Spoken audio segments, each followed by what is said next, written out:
Bem-vindos ao Agile World Português. Fazemos parte do Agile World Broadcast, representando a língua portuguesa no propósito de disseminar o conhecimento em agilidade, democratizando a informação.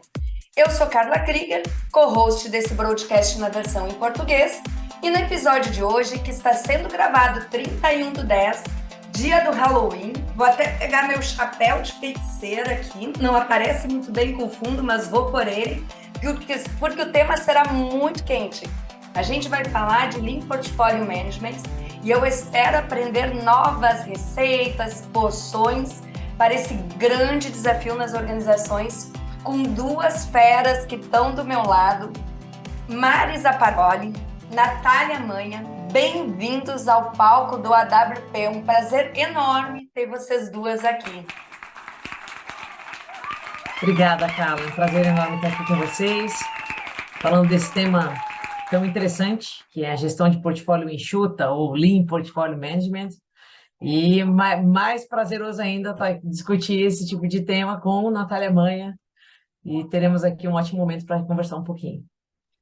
Maravilha.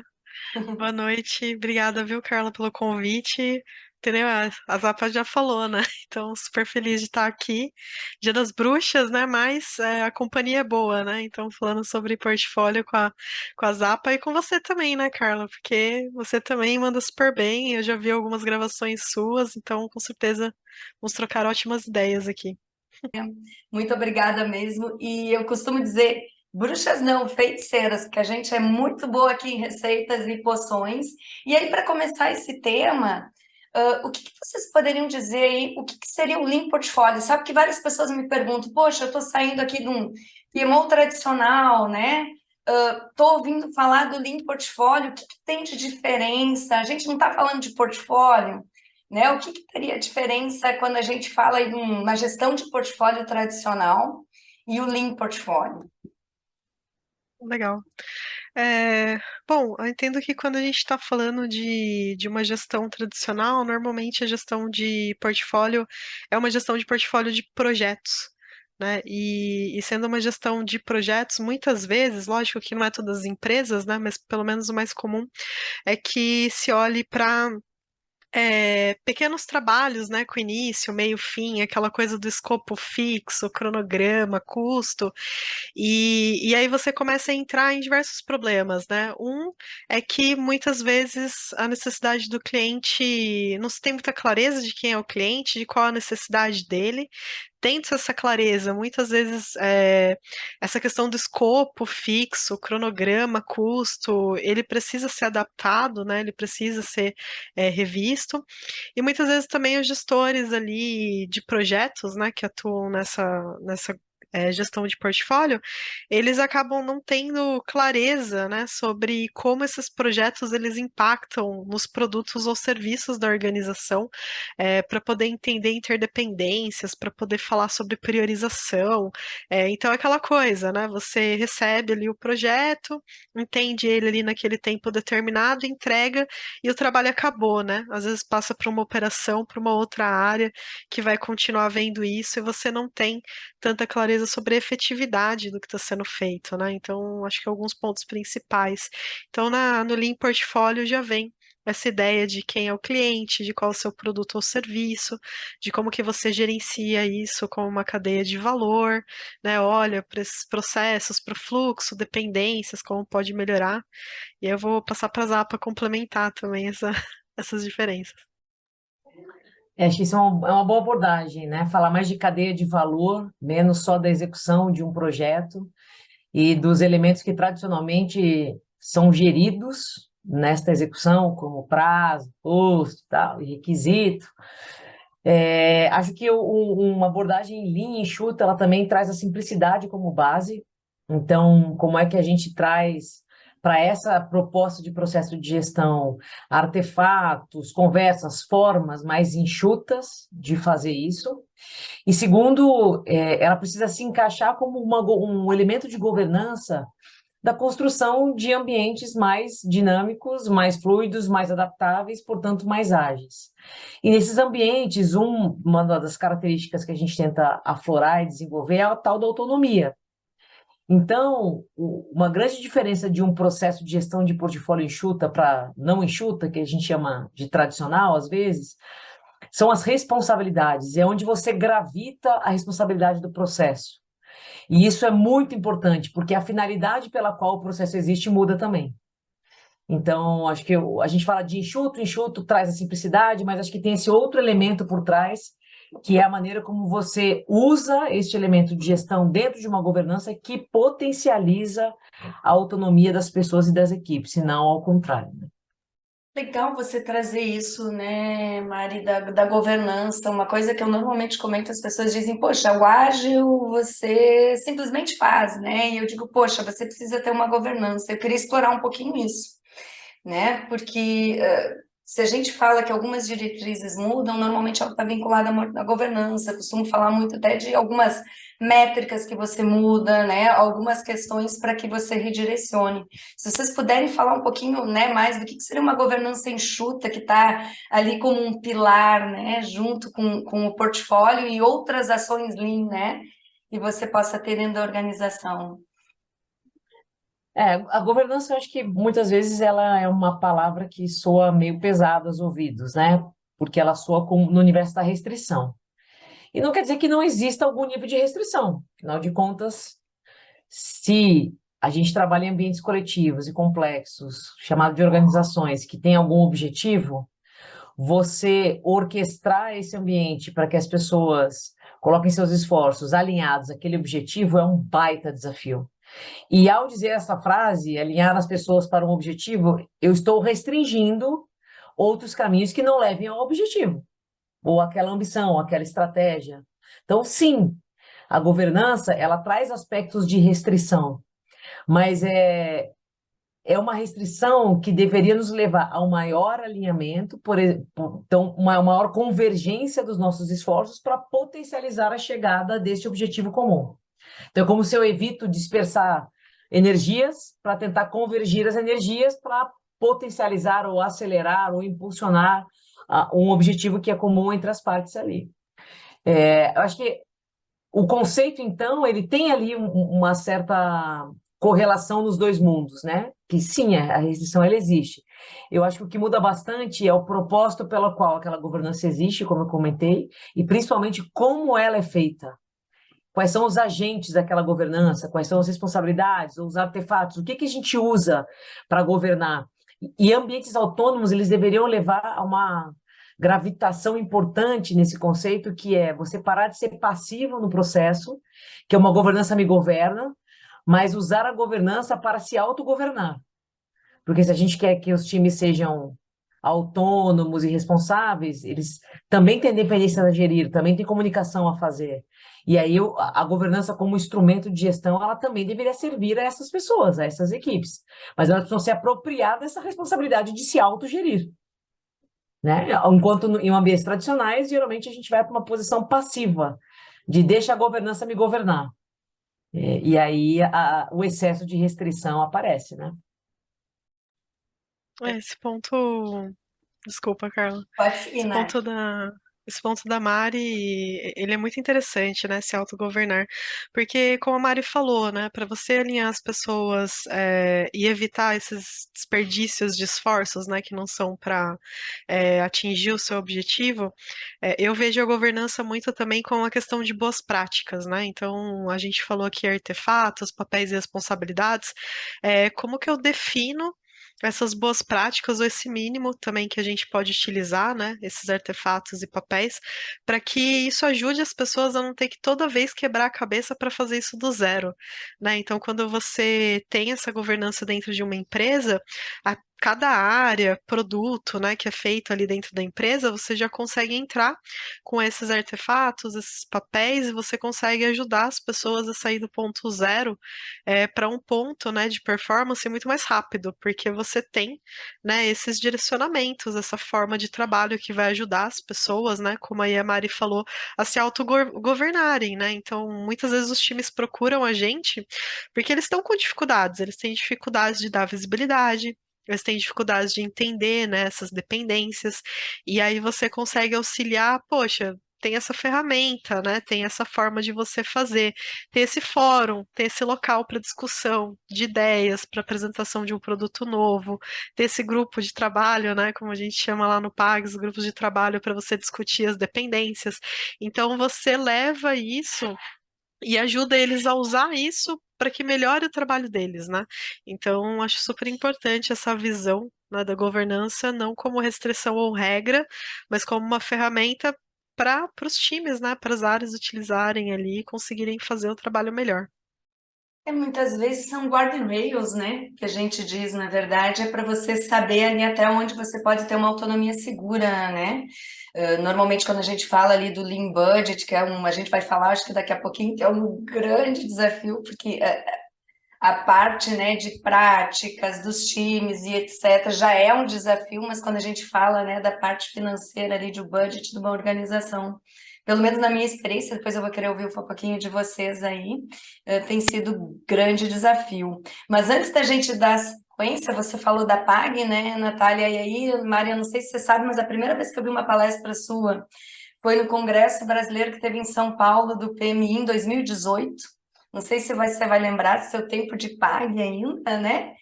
E me chamou bastante atenção justamente, né, que você trouxe esse tema, né, da importância ali de você ter essas diretrizes que a gente tem aí dentro da governança, e você tem sido uma referência, né, eu acho que, né, Nath, para todos nós aí como precursora, vamos dizer assim, no tema Lean Portfólio. Eu queria que você contasse um pouquinho, depois a Nath também, mas contasse um pouquinho como é que você ingressou e como é que foi os primeiros passos, que os nossos ouvintes muitos estão começando, né? Então, como é que foi que despertou? Esse é o caminho? O que que você buscou, já que você foi uma das precursoras aí do tema, né, Mari?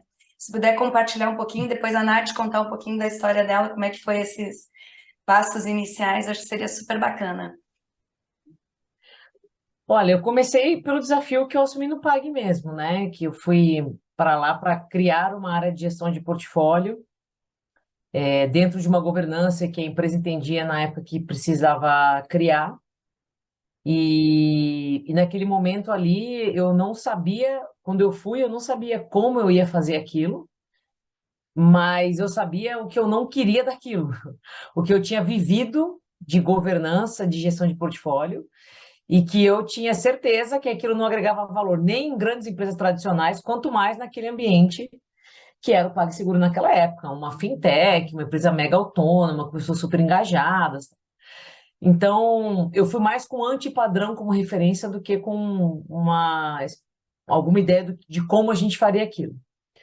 E ao chegar lá, eu percebi também que os problemas que eu imaginei que eu ajudaria a resolver era uma parcela do espectro que eu precisava explorar para fazer aquilo bem feito, que eram basicamente as narrativas da alta liderança.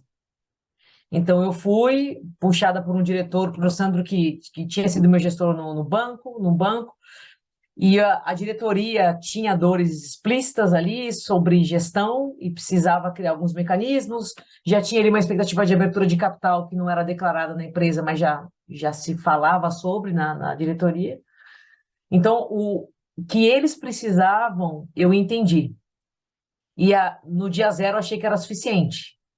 E aí, no dia um, eu percebi que em ambientes de alta autonomia, se você não entende o problema das demais pessoas, não basta você vir com uma posição que a diretoria acha que é relevante, e pior, que você pode facilmente ser marcada como uma pessoa que é o antagonismo daquilo que aquela empresa tem de bom, que é a pessoa que vem para gerar a burocracia, que é a pessoa que vem para gerar inspeção da alta liderança e potencializar os famosos top-downs. Então, não tinha nada que me alavancasse ouvindo só uma parte da história. Então, obrigatoriamente, antes de cair no universo de proposição, eu tive que fazer um exercício de ouvir as demais pessoas, reposicionar a missão da área, a ambição da área, o que a gente precisava resolver como área, né? Qual era a nossa contribuição para os problemas, as oportunidades da empresa, qual era a nossa proposta de valor de trabalho, para depois ir explorar o como.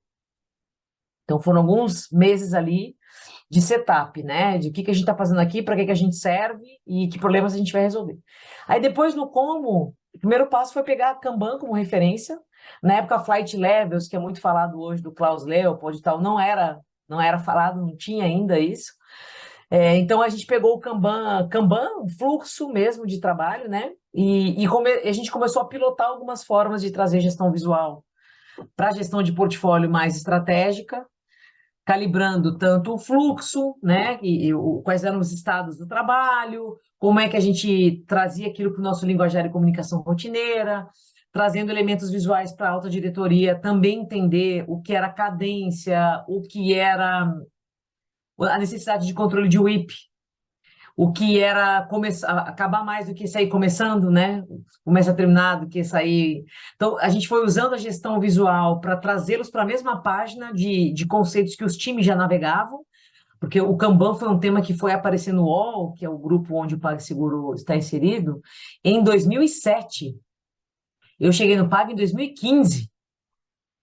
Eles trouxeram consultores da Alemanha para falar de Kanban para eles em 2007. Então, para aquele ambiente, não era um tema novo, mas para a alta liderança, que tinha sido composta majoritariamente por pessoas do mercado do mundo financeiro, era um tema novo. Então, a gente precisava dar uma equalizada nas linguagens. Aí a gente começou a testar como a gente vai fazer essa governança acontecer. O que respostas essa governança tem que dar para a alta liderança e também para os times, para as pessoas que estão ali, para ajudá-las a se autogovernar. Para que eu pudesse trazer essa proposição de experimentação de solução, tinha que linkar com os problemas que as pessoas tinham dito, né? Tinham trazido, externalizado. Então, a gente foi caminhando com cadências semanais, com bastante dedicação de tempo, hora, de vários níveis, com feedback loop, pivotando pra caramba ao longo do caminho, até que a gente conseguisse estabilizar esse processo minimamente, né? Para que serve, quais são as respostas-chave, como é que a gente vai fazer isso acontecer aqui, para que de fato isso fizesse mais parte do dia a dia das equipes. Então, resumindo uma história longa numa resposta curta, como é que a gente começou a criar essa governança? Experimentando. Se eu pegar toda a narrativa de uma experimentação ou de um catar, não é muito diferente. É onde eu estou, o que eu quero melhorar, no primeiro passo, faço feedback e assim por diante. Essa foi a base do trabalho ali. Que a Nath acompanhou e ainda toca. Então, pode falar mais do que eu até aí. É, bom, eu comecei no Lean Portfólio porque onde eu estava antes, né, atuando, eu era responsável por uma transformação Kanban, né, então por aplicação, como a Mari falou, na aplicação de Kanban ali em times da empresa. E cheguei, né, a capacitar, a participar ali da melhoria de diversos fluxos, etc. Mas era uma empresa muito grande e a gente ficava muito distante da estratégia. Então, no momento em que eu percebi, né, que para eu continuar ajudando os times, eu precisava poder entender como a priorização era feita, né, poder ajudar eles a fazer essa discussão, eu percebi que aonde eu estava talvez não seria o lugar para fazer isso. E aí eu fui para o mercado começar a procurar, comecei a fazer algumas apresentações em alguns lugares e foi onde eu conheci a Zapa, né? Fazendo uma apresentação.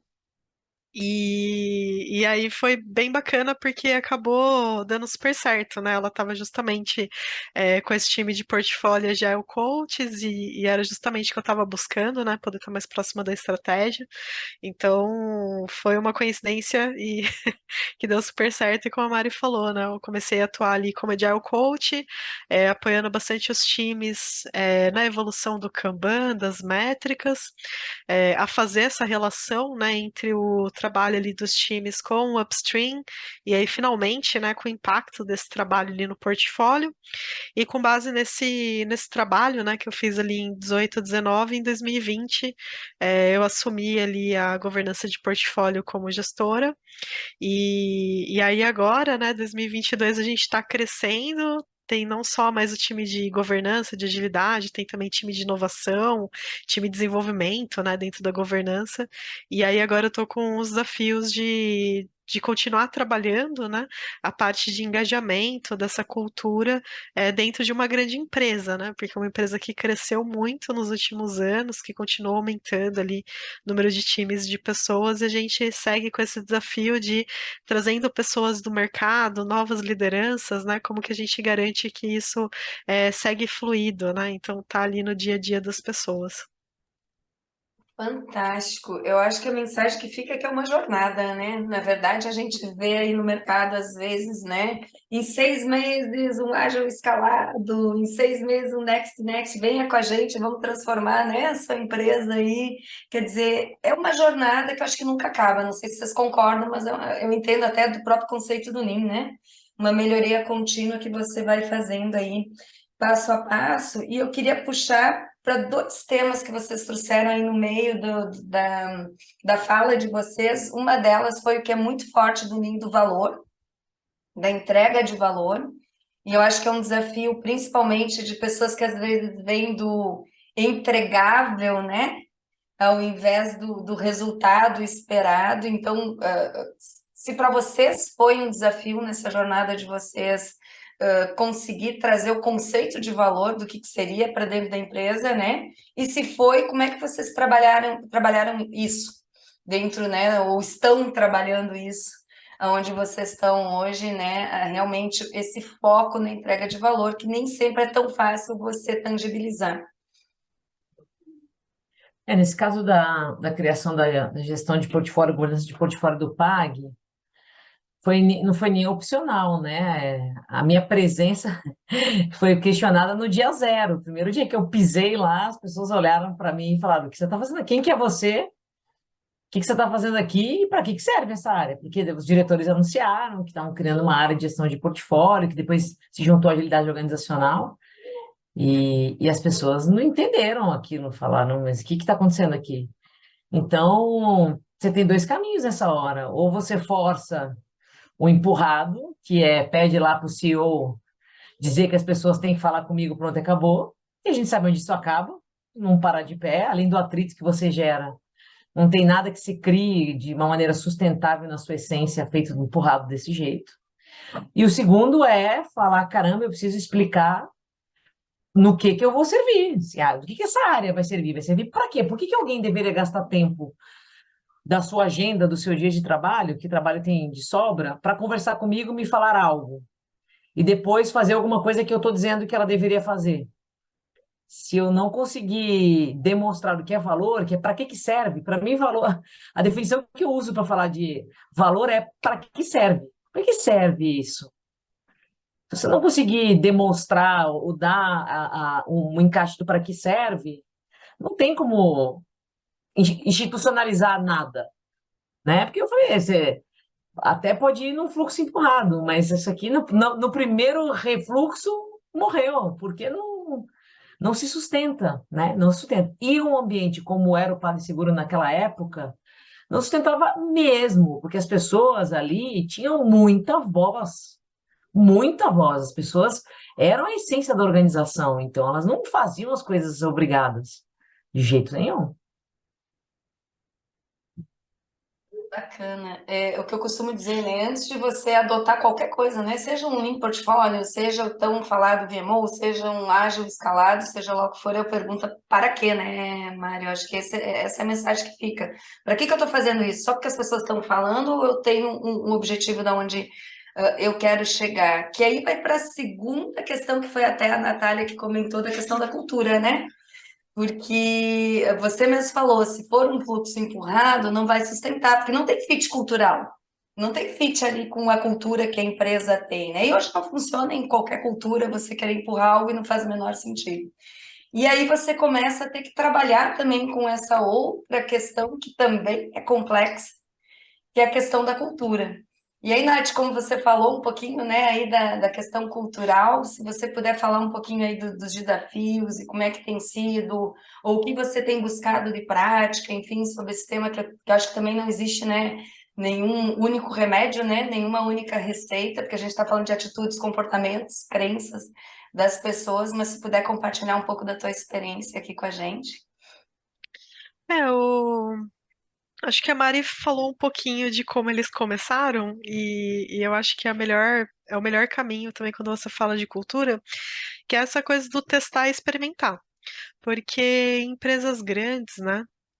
Como é o nosso cenário hoje, por exemplo, você tem centenas de times ali, centenas de gestores, lideranças, e muitas vezes as pessoas elas não necessariamente entendem que tem um problema, né? Então muitas vezes você pode ter ali times que eles não estão enxergando, né? Tipo, eu estou entregando isso por quê? E às vezes você pode ter lideranças que estão definindo ali estratégias que não estão chegando para os times, mas às vezes a coisa é tão distante, né? A empresa é tão grande que as pessoas acabam nem percebendo, ou sei lá, acabam ficando num ambiente de conforto ali com esses processos. Então, eu entendo que a gente, né, como governança, entra de novo o que a Zapa falou, né? Para que essa governança serve, o que ela entrega, etc. E aí, no nosso caso, o que a gente tem trabalhado é de buscar líderes, pessoas que estejam interessadas em alguma melhoria contínua, em experimentar alguma forma nova de fazer, né? E a gente fazer pequenos experimentos nesses locais. Então, até a gente comentou aqui do Flight Levels, né? Então, às vezes os times já rodam Scrum, já rodam Kanban, e parece que está confortável, parece que já está fazendo tudo que pode e não tem mais o que melhorar, né? E aí, como que você entra com uma prática como Flight Levels, OKRs e assim por diante, né? Então, é muito disso. Pega ali uma área, uma frente, né? Um produto, enfim, e começa a experimentar essas práticas ali dentro, né? Começa a mostrar para as pessoas os problemas que você está resolvendo, como que essa solução pode ser implementada. Você vai mudando, né? Então as práticas você falou, né? A cultura é um conjunto de práticas, de valores, de crenças, né? Então você vai mudando isso no dia a dia das pessoas e aí sim você consegue, né, fazer essa mudança de cultura. E com isso você consegue também apresentar para as pessoas que estão em volta esse resultado e essas pessoas se interessarem também em continuar evoluindo, né? Então, poxa, vi que essa área está aplicando uma coisa bacana, está dando resultado, quero aplicar aqui também. Né? Então, a gente, ali no Pags, a gente segue trabalhando nessa mentalidade de experimentação para evoluir as práticas, porque melhoria, como você falou também, né? Melhoria contínua e incansável, nunca termina. Então, sempre que eu identifico uma necessidade, uma oportunidade de melhoria, eu volto, né, para essa questão da experimentação para poder disseminar isso pela empresa. Show. E aí vocês, né, vocês dois citaram Flight Levels, né? Então, eu entendo que o Flight Levels, ele ajuda a trazer essa visão mais sistêmica, que acho que é um pouco que você falou, né, Nath? Uma coisa, eu estou rodando ali o meu Scrum e acho que está tudo bem, né? E muitas vezes eu não tenho a visibilidade do impacto. O Flight Levels ajuda muito nessa, de você ver o flow, né? O fluxo ali de uma maneira mais sistêmica, que eu acho que o portfólio se encaixa muito bem nisso também para trazer essa visibilidade, e não vai ter como falar de portfólio sem trazer aqui um dos modelos, enfim, quando a gente fala de entrega de valor, de resultados, OKR. E aí eu queria saber um pouquinho da opinião de vocês aí do OKR, se ele é mais uma moda, se ele tem ajudado, não tem ajudado, assim, abrir o coração de vocês de como é que tem sido ou não tem sido a questão do OKR junto com o portfólio aí para vocês.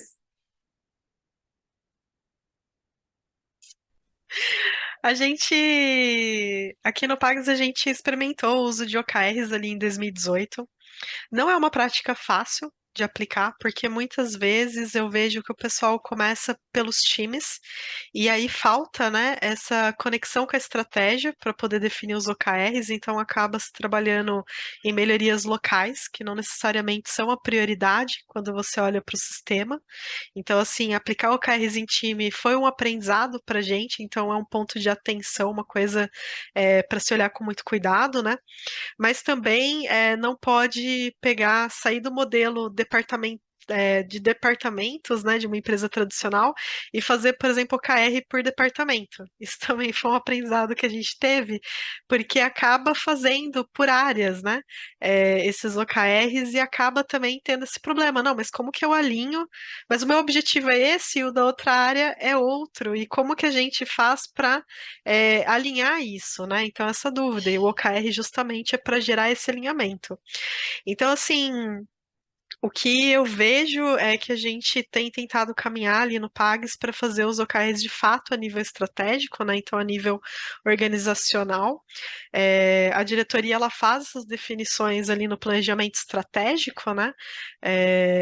E a gente tem trabalhado para, uma vez definido isso, fazer os dobramentos através dos épicos, né? Dentro do portfólio.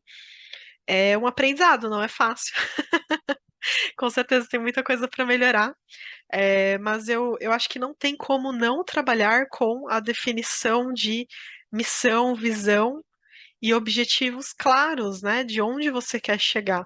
Então, você quer melhorar o seu produto, melhorar como, né? Você quer melhorar a experiência do cliente, você quer reduzir custo, o que que você está buscando fazer? E sem isso não tem. Né, como você falar de priorização do portfólio, você não tem como fazer acompanhamento das iniciativas, porque senão você volta para a gestão tradicional, né, de que cada projeto vai ter o seu resultado ali esperado e só responde por ele, sabe? Não responde por um objetivo maior, algo que alinha ali os times, né, para esse trabalho. Mari. Assim, acho que no PAG a gente começou um trabalho de OKR, a gente começou na final de 17, foi. E começou do começo, que é ou não é faz parte da estratégia, depois instrumentos para se analisar a estratégia através, a gente usou Canvas, o Sandro levou lá Canvas para exercitar o pensamento estratégico. Então, assim, a gente fez um trabalho prévio com a alta liderança, com a diretoria, para falar de OKRs, para depois a gente exercitar a escrita de OKR estratégico. Eu peguei o ciclo de 18 e 19. E 18 a gente bateu bastante cabeça as coisas que a Nath falou, de qual é o nível que a gente ia levar, a OKRs conflitantes por área, por competência, lembra de discussão de OKR de engenharia, OKR de design, deu muita confusão, mas o ciclo de 2019 ficou super bom, e de OKRs estratégicos, foi um ciclo muito mais estável, com 3 grandes OKRs estratégicos, um deles, aliás, bem desafiador, com questões de refatoração de plataforma tecnológica, fizeram um vínculo com um gatilho de PLR, enfim, a coisa ficou mais estruturada, mas mesmo assim não trivial de se gerir, né?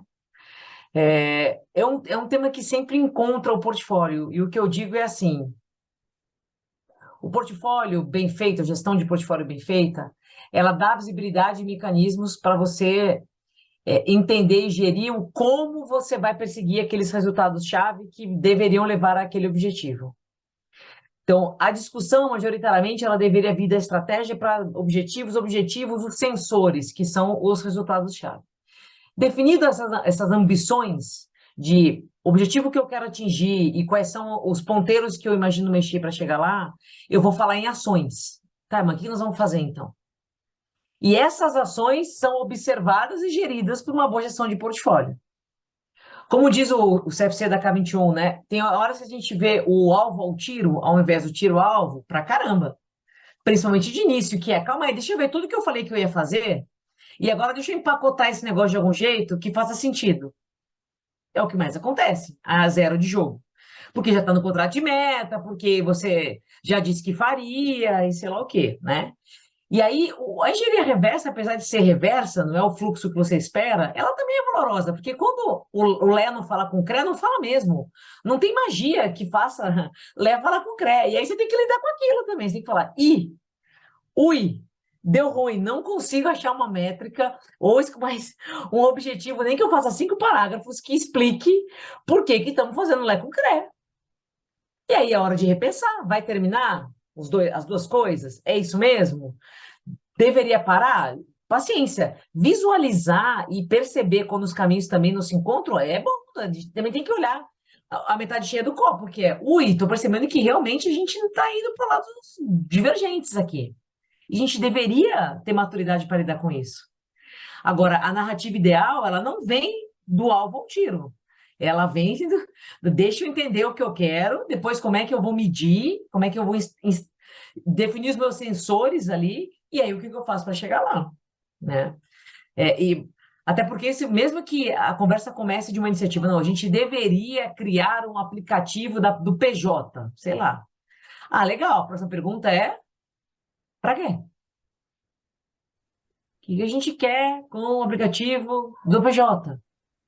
E aí, indo nessa engenharia reversa, que é usual, porque as pessoas têm ideias, você depois tem que conectar a ideia com a razão de ser dela. Deveria chegar lá no objetivo. Então, são temas que se encontram, mas eles têm finalidades diferentes. No fim do dia, lá para cima, o guarda-chuva de gestão ágil, ou enxuta, ou dinâmica, você tem instrumentação para convergência de esforços, alinhamento estratégico e tudo isso. Então, ambos servem para isso também, mas eles navegam com finalidades complementares, a meu ver. Concordo plenamente. Eu gostei do que vocês trouxeram, principalmente na fala ali da Nath, quando ela estava contando da história, né, ali da PAG, uma tendência das pessoas quererem criar por área, né? Eu costumo brincar que as pessoas começam a criar silos ágeis, né? Você diz, não, a gente quer quebrar os silos, né? Agilidade em escala, e você começa a ver, assim, eu já vi em organizações, inclusive, você ter quase uma gestão ágil em paralelo, né? Você tem ali o líder da área, sei lá, um PO, um PM, e aí você tem o Agile Senior com o Agile Master, que é o par, e você começa a criar toda uma hierarquia ágil, que eu brinco, né? Que é oscilado, e OKR, eu concordo com vocês, né? Eu acho que talvez, Mário, acho que a grande dica que você trouxe é, se eu estou no meio do caminho e quero adotar, faça engenharia reversa, sem problema, né? Começa com o que você tem, né? Pragmatismo, acho que essa é a grande dica, super bacana. Meninas, o papo tá bom demais, mas hoje não é o sino, mas quando esse som toca aqui no AWP, é o momento de vocês compartilharem algo, talvez aí, que foi engraçado, algum perrengue, algum mico, algo que vocês tenham passado, que a gente sempre pergunta para os nossos entrevistados, para contar o lado ali, né, daquela sujeirinha embaixo do tapete que a gente bota durante a nossa vida aí profissional, carreira. Então, eu queria saber de vocês aí qual foi o perrengue que vocês já passaram.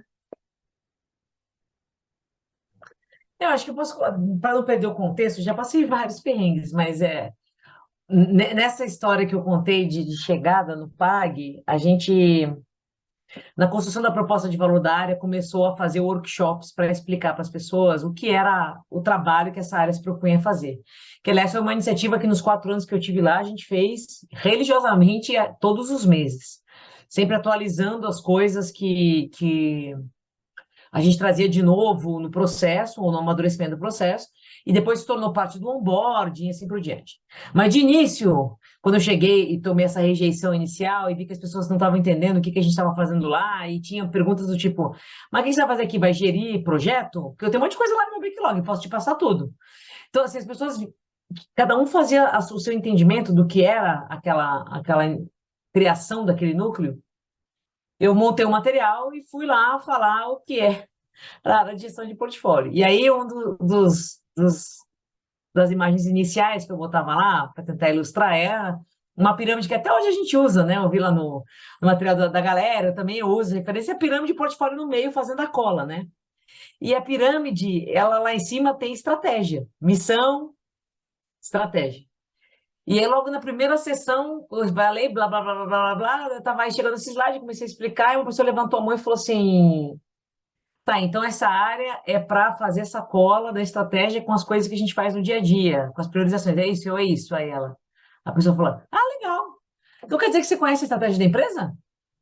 Então, eu espero que você conte, porque eu não conheço. Alguém conhece aí, pessoal? Aí o pessoal, não, não. Bom, porque se você quer colar as ações com a estratégia, imagino que você saiba com a estratégia da empresa. E eu fiquei parado olhando assim. Aí a pessoa, tá aí? É o próximo slide? Aí eu falei, não tá. É um ótimo ponto. O que eu sei da estratégia da empresa, eu tinha, sei lá, uma semana de empresa. Foi das minhas conversas com a diretoria, mas se de fato isso aqui não é algo visível e conhecido no ambiente, você tem toda a razão a já apontar que isso aqui é uma coisa que a gente tem que tirar deste silo e trazer para a mesa para discussão de priorização, senão isso não vai dar certo. E aí, como isso você não faz da noite para o dia, isso começou a acontecer nos fóruns de portfólio, que estava toda a diretoria lá, a diretoria ia na argumentação dando tangibilidade à estratégia. A gente demorou um tempo para falar de estratégia de uma maneira estruturada e depois usou OKRs para fazer isso. Então a gente não saiu do dia para a noite com, não, agora vamos explicar a estratégia. Começou a criar o bate-papo com os diretores, para criar mais vínculo de fala da diretoria com todo mundo, começou a usar o fórum para trazer essa narrativa à tona, mas não foi altamente estruturado ainda, né? E aí o que acontecia? Todos os meses eu não levava esse tapa na cara. Todos os meses, mas eu já sabia, pelo menos, né? Que eu ia lá com a primeira pessoa, sempre tinha uma. Qual que é a estratégia da empresa? E aí eu tinha, não, peraí, calma aí, deixa eu contar as ações que a gente está fazendo para dar mais visibilidade à estratégia da empresa, porque eu sempre levava a invertida do não conhecimento da estratégia. Então, essa foi na primeira, não passou batido. Eu imagino. Ainda bem que já tinha um background, uma experiência, né? Porque essa é de deixar a pessoa, opa, faço o que agora, né, Mari? Nossa, muito bacana. E é a realidade que a gente vive na maioria das empresas, né? Até fazendo o gancho aí, né? Muitas vezes se começa um movimento, ainda não tem essa cultura da visibilidade. A estratégia, eu costumo dizer, ela sempre existe, ela tá lá, né? Ela não tem essa cultura de ser algo visível e compartilhado, né? Muito bacana. E você, Nath, o que tem aí para compartilhar com a gente? Esse perrengue aí também passei muito, até é o motivo, né, da gente agora ter na governança uma frente, né, de engajamento e cultura de inovação. Mas é uma história engraçada, um perrengue, né, que teve, inclusive, foi um casapa que a gente passa até hoje, que é quando chega uma pessoa nova na empresa e pergunta se a gente é, né, ou se é o que a gente faz, um PMO, né, chama a gente de PMO. Então, a Zapa lá no PAG sempre teve muito grande essa importância, né, de definição, até para garantir nessa questão da cultura, quebrar na cabeça das pessoas as ideias, né, mais tradicionais, a questão de chamar iniciativa, de você ter, né, o Agile Master, o PO, e aí teve um momento que a gente foi criado ali o papel do APM, que era um Agile Program Manager, né? E aí a pessoa na época entrou, né, como PM e tal, chegou numa reunião e foi apresentada como PMO. E aí na época a Zapa falou: não, PMO não. Pede desculpa, né, Zapa? Que isso você tá ofendendo ela. Mas assim, é uma forma, né, de você quebrar, assim, brincadeiras à parte, né, uma forma de você quebrar essa ideia, porque não era, né, o papel da pessoa ali fazer um PMO como é conhecido, né, o PMO tradicional de projeto e tal, era uma outra ideia, né, de gestão realmente de programa, de uma frente muito grande, inclusive, que cresceu horrores, né, já é quase uma empresa dentro da empresa, e aí na época eu lembro que eu tinha acabado de chegar, e aí a Zapa falou para fazer um workshop para reforçar, né, o papel, e aí eu fui lá para dar o treinamento, né, para as pessoas para falar sobre os papéis, as responsabilidades. A gente fez um exercício. Então foi uma coisa muito engraçada e é uma coisa que até hoje, quando entra, né, alguém novo lá no Pags e fala, né, tipo, quem é o PMO, eu queria ter um PMO, o pessoal já me chama e fala, ó, estamos falando que querem um PMO ali, né? Vamos lá para fazer, para trabalhar com essas pessoas para entender a necessidade, né? E aí a gente poder passar como que é na cultura do Pags esse trabalho, né? E aí nada contra, lógico, né? Os PMOs, com certeza tem muito, né? Tem ótimos PMOs aí fazendo excelente trabalho, mas não é assim que a gente chama, né? Esse papel ali no Pags, não essa gestão de projetos tradicional, né? A gente quer quebrar isso na cabeça das pessoas. Então, é uma história muito engraçada. Sim, e é bem comum, né? Eu diria até que não é exclusivo da PAG, não, né? Eu tive aí um tempo dentro do VMO, né? Dentro do Hub Digital, e as pessoas também, tá, mas como é que está sendo a gestão de projeto ou PMO? Eu digo, não, peraí, vamos sentar, né? E vamos conversar, porque realmente não é algo tão claro. E aí eu vou puxar um gancho, a gente já está quase com o nosso tempo aqui, mas puxar um gancho, o que muda em termos de tipo de informação? Né? Isso é uma pergunta que as pessoas que não têm assim essa experiência, essa vivência perguntam, tá, tudo bem, não é um PMO, né? É uma gestão de portfólio, ou é um VMO, enfim, etc. Mas no final do dia, o que muda né? A gente já falou a diferença ali do new portfólio, do portfólio tradicional, mas quando eu torno visível, o tipo de informação é uma pergunta que eu ouço com frequência, né? Porque quem está no PMO tradicional, o que é acostumado? Data está no prazo, não está no prazo, né? O budget está estourado ou não está estourado. E muda realmente, né? Se vocês puderem falar um pouquinho ali de o tipo de informação que você começa a trazer para dentro de uma gestão, né, de portfólio para tornar visível, acho que seria super bacana também.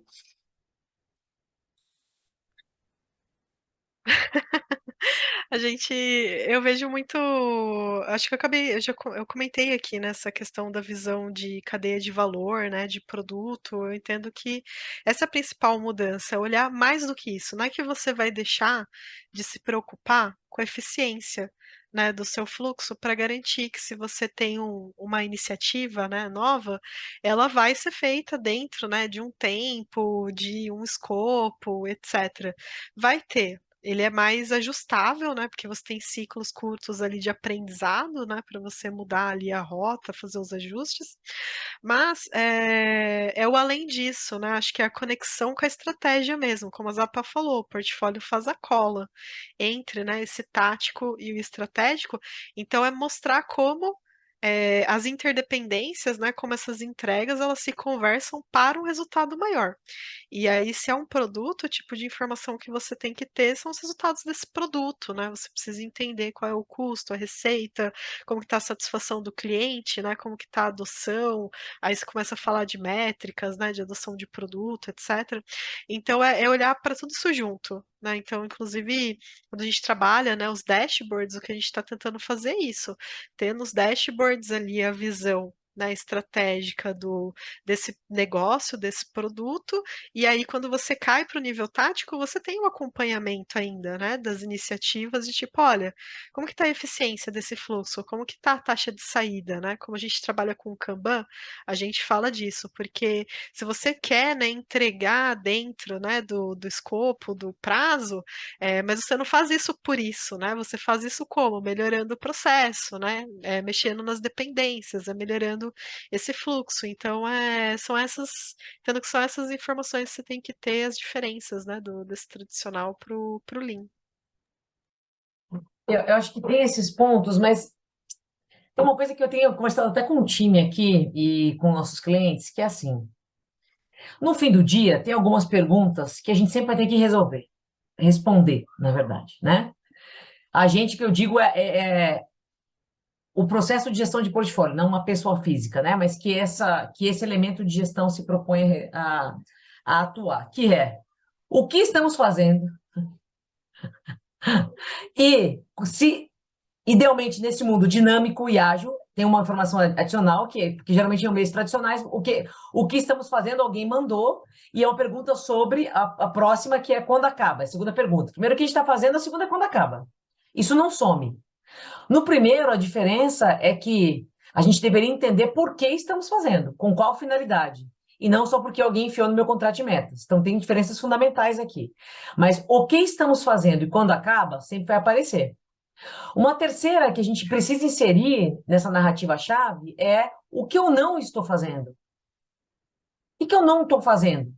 Seja porque está numa fila, então a gente entendeu o que tem que fazer, tal, mas eu ainda não tenho capacity, é o famoso backlog.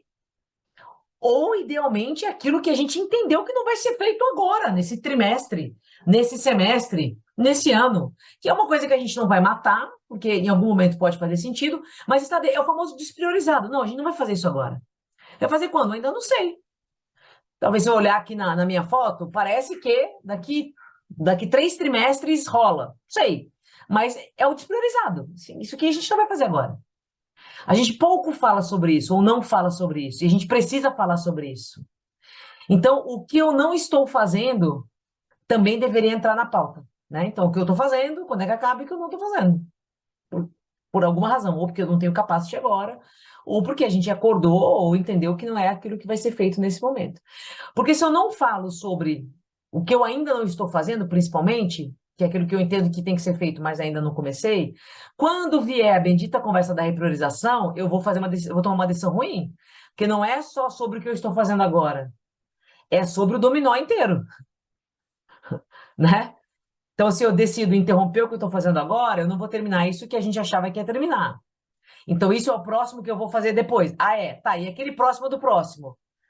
Se tornou próximo do próximo, não é mais o próximo. E o próximo do próximo do próximo também ficou para trás. É gestão de fila. Você empurrou no tempo todo aquele dominó lá que a gente achou que faria. Então, não é só sobre a escolha do IP, do que eu estou fazendo. É uma escolha das outras coisas, né? E por isso que falar do custo do não fazer, do cost of delay, por exemplo, é super importante. Porque você tem que olhar a visão sistêmica da coisa. E isso não é só sobre portfólio estratégico, não. Isso é gestão de backlog de time. Isso é gestão da atividade do seu dia. Está aqui o meu checklist de hoje. Se eu não faço A para fazer B, tem outras coisas que eu vou fazer, que eu imaginaria fazer isso aqui também. Tem caminho crítico? Tem dependência entre elas ou não? Porque se for não, é uma escolha simples. Se for sim, eu derrubei o dominó. É uma reação em cadeia. Então, a gente precisa fazer isso para as mínimas escolhas do dia. Quanto mais para o portfólio de uma organização, que você tem um desencadeamento de mensagem e de orquestração do trabalho super complexa. Então, você precisa falar sobre isso também. Fantástico. E aí você faz um tema que daria um episódio inteiro, né? Na minha opinião, aí, Mari, que é a gestão de dependências, né? Você conseguir primeiro tornar visível a dependência não é algo tão trivial, mas mais que isso, né? Você ter as dependências visíveis e conseguir fazer a gestão delas, né? De uma maneira que seja um menor impacto para dentro da organização ou até eliminar dependências, né? Se for possível, até com uma reorganização de tipologia de time, enfim, mas acho que é um tema aí que a gente pode, enfim, eu acho que é um dos outros grandes desafios aí, pelo menos na minha experiência, que as organizações têm muito grande para justamente ter essa visibilidade do impacto de um cartãozinho, de um resolvi não fazer essa task, né? Parece meramente uma task, isso pode derrubar uma estratégia inteira, fantástico. Meninas, eu adorei o bate-papo. Infelizmente, o nosso tempo aqui está terminando. E aí a gente costuma deixar esses minutos finais totalmente abertos. Se vocês fiquem livres para dicas, ou se querem fazer, né, aí a divulgação de algum workshop, de alguma palestra, enfim, o palco é de vocês daqui para se despedirem. E eu já me despeço agradecendo de coração a presença de vocês. Para mim, o episódio aqui foi riquíssimo. Agradeço demais pelo que vocês compartilharam aqui com a gente hoje. Obrigada, Carla, por organização. Como eu falei, é um prazer estar aqui com você. Essa iniciativa conectada no mundo aí do Agile World. E Nath também, ter um tempinho com você sempre bom, dado que a gente infelizmente não tem mais tempos rotineiros.